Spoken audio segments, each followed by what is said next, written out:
그리고 희망은 우리가 같이 만들어가는 것이지 한 사람이 투자자만이 만들어가는 것은 아니다. 투자가 있을 때는 그 소비자가 함께 있으면서 투자와 소비가 함께 이루어졌을 때 그 속에서 나오는 가치가 그 사람들이 가치를 만들어주는 것이라는 거죠. 그래서 가장 부러운 것은 지금 프랑스 식당이나 이런 데 가면은 그 사람들은 지금 봉급이 외국 같은 데 가면 봉급을 무슨 100만 불 받고 그럽니다. 아주 유명한 사람들은. 그 받는 이유가 결국은 그만한 돈의 가치를 지불하고 먹는 사람들이 있다는 거죠. 그게 참 안타까운 게 우리나라만 그러냐, 미개발국 가면 다 그렇습니다. 그러나 선진대국 가면 다 그 사람들이 대우를 받고 있다는 거죠. 그 대우는 어디서 나오나? 결국 시장에서 나온다는 겁니다. 그러니까 시장이 안 만들어진 속에서 우리가 정말 얘기하는 어떤 이상적인 답을 얻는다는 것은 참 어렵습니다. 현실적으로. 그러니까 우리가 부르짖고 있는 게, 세계화를 부르짖고 있는 게 빨리 그 가치를 높여야만이 결국 인재의 가치도 높아진다는 거죠. 그래야 그것은 자연스럽게 이제는 슈퍼스타가 생기고 또 거기에 서로가 나도 그 슈퍼스타가 되겠다는 꿈을 안고 줄을 섭니다. 지금 일본 음식이 이렇게 돼 있거든요, 수시가. 그러니까 이것은 시장 원리에서 만들어지는 것이라고 난 생각합니다. 그 이상은 어떻게 우리가 바랄 수가 없습니다. 그거는. 그렇지 않을까요? 대답이 되는지 모르겠네요. 네. 네, 빨리 한식 문화의 세계화가 이루어져서 이 세계화로 하여금 한식 문화를 위해서 열심히 일하시는 분들에게도 좋은 이 삶의 일터가 마련이 돼야 하겠습니다. 계속해서 다음 질문 또 받도록 하죠. 이번에는 저 앞쪽에 계신 여자분께 기회를 드리도록 하겠습니다. 대표님 말씀 잘 들었고요.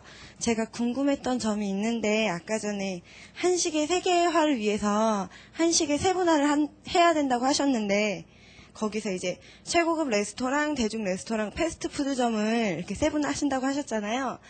근데 대표님 말씀 들어보니까 이제 사람들이 한식을 좀 밥하고 국만 있으면 되지 뭐 이런 식으로 좀 낮게 보신다고 하셨는데 그렇다면 패스트푸드점은 저희 인식 자체가 되게 싸고 빠르게 나오고 간편하고 정크푸드라고 해서 인식도 별로 안 좋은데 이런 패스트푸드의 이미지를 한식은 슬로우푸드고 또 웰빙이라는 이미지잖아요. 근데 서로 상충되는 이미지를 어떻게 이렇게 융합을 하셔서 패스트푸드점에 대한 대안이 있으신지 그게 되게 궁금했어요. 좋은 질문이네요.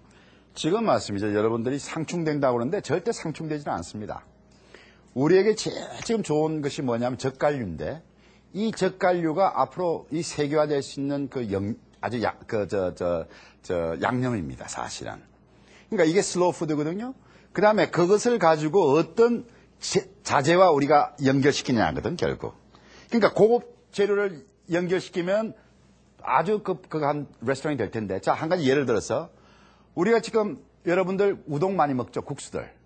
국수 많이 먹죠?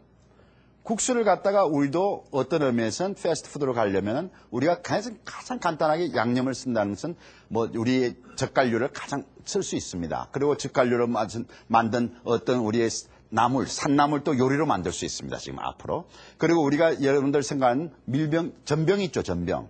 우리가 뭐 전병하면은 우리가 보통 메밀로 만든 전병 있지 않습니까? 그거 우리 많이 먹죠, 그죠?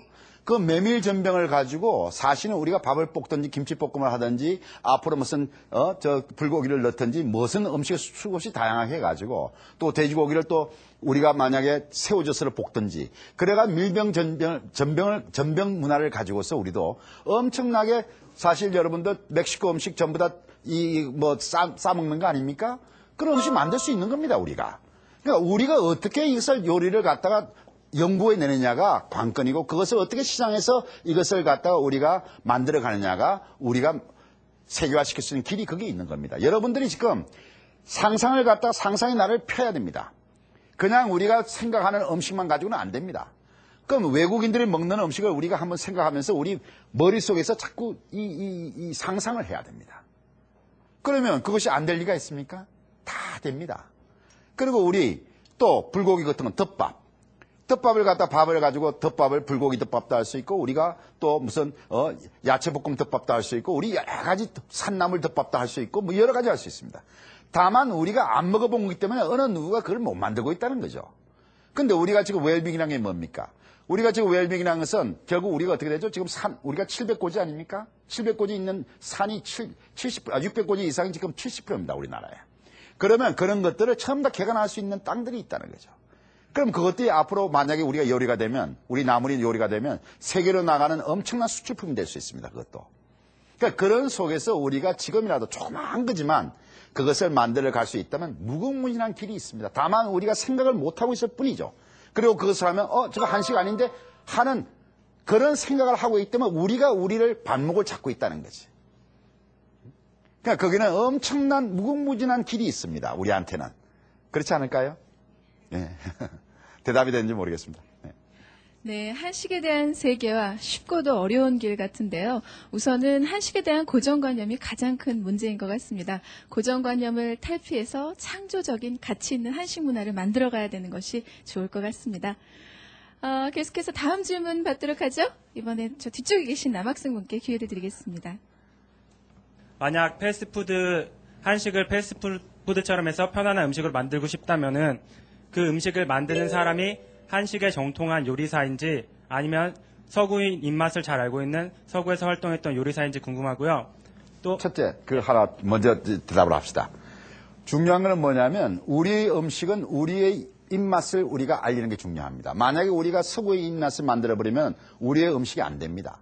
그러니까 처음에는 우리 국내에서 우리 국민들이 좋아하는 음식으로 자리를 잡아야 되고 그 다음에 그것이 외국 사람들이 먼저 알려지고 그것이 알려지고 나서 그 다음에 다음 단계가 그 다음 소비자를 위해서 맛을 맞추는 게 또 하나 있어야 될 겁니다. 그러니까 과정을 겪어 가야 된다는 거예요. 절대 먼저 그 세계인들이 입속에 들어가 버리면 우리의 정체성이 사라져 버립니다. 그러니까 우리의 정체성을 가지면서 가야 된다는 거죠. 그리고 하나 더 있는데요. 해외 유명 레스토랑 보면은 그쪽에서 광주 접시를 쓰는 양식당을 제가 얘기를 들었거든요.